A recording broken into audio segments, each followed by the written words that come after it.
So this entire offseason, we were just force-fed this narrative that Justin Fields was going to make a Jalen Hurts type leap in year 3, become an elite quarterback in the National Football League. Chicago is not the place where quarterbacks just go to die every single time. That Justin Fields is going to be their savior in Chi-Town and get some momentum across the Midway. But we saw. I mean, when he was voted into the top 100 at 86, the hype was getting out of control. Also, he certainly didn't help himself by, I don't know, doing podcast interviews the entire offseason, saying that he's a top 5 rushing quarterback in NFL history, which may be true, but you can't really say that. And also saying that he wants to be the first Bears quarterback to throw for 4,000 yards. Bro, you could have a 40-game season, and I don't know if you get there. But the whole thing about the Bears is that they ruin quarterbacks, and it's happened throughout their entire history, going back to the 1700s. The Pilgrims landed at Plymouth Rock, and then the Bears lost to the Plymouth Pilgrims 17-3. It's kind of rough, man. But I know the Bears fans always talk about, whoa, the Vikings tried to trade over Justin Fields in 2021. We said this. We've talked about this several billion times.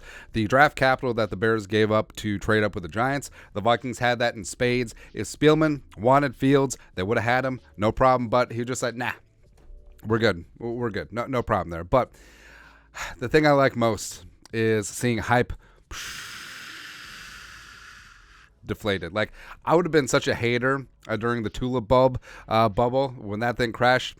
It was great, man. But for the Bears fans, there's always next year. There's always the next quarterback. You may as well tank for Caleb Williams at this point, ruin him, and then tank again in 2 years. Go ahead. But so far the Bears are 0-2. The Packers only have 1 win because they got to play the Bears week 1. Eberflus's defense is garbage, and Justin Fields, it's been pretty rough, man. It's pretty rough. I don't know what their OC, Luke Getsy, is doing. It looks like they're honestly just trying to overcoach him, and it looks like they're trying to take away his running, which is the best part of his game. He's only run for 62 yards in 2 games. 59 of those were against the greasy grimy Green Bay Packers. And, against Tampa, Tampa Bay's defense is still good, but he had openings to run. But he only had 3 rushing yards and just made mistake after mistake after mistake, including a crushing pick 6. He's had that in back-to-back weeks now. He's got 3 interceptions total. He's been sacked 10 times. And, yeah, there's injuries along the offensive line. But he does have weapons now in DJ Moore, but it's just been garbage. It's just been garbaggio. And, again, we're here to see it because – the whole thing is of the brain trust in Chicago. Ryan Poles took the Bears job because he couldn't handle the pressure of being general manager of the Vikings. We'll roll with Kwesi, no problem. And Eberflus at Kia Toilet. Oh, his defense is supposed to be all big and bad. Oh, former D coordinator of the Colts. I just knocked down the microphone. It's yeah, they're switching to the 4-3, even though they've been 3-4 forever in Chicago with great success under Fangio and whatnot. But, okay. Yeah, the brain trust is completely ruining Justin Fields, whether it's not surrounding him with offensive line or talent or whatever. But Fields, we said this when he was coming out of Ohio State. He is a quarterback who needs everything perfect around him to succeed. And for his final season at the Ohio State, everything was perfect around him. He had phenomenal receivers. He had an All-American offensive line, and he was good to go. But the Windy City, not so much. Not so much, man. So Bears are indeed way down right now. Again, it's so funny. Check out on social media, Bears all off season.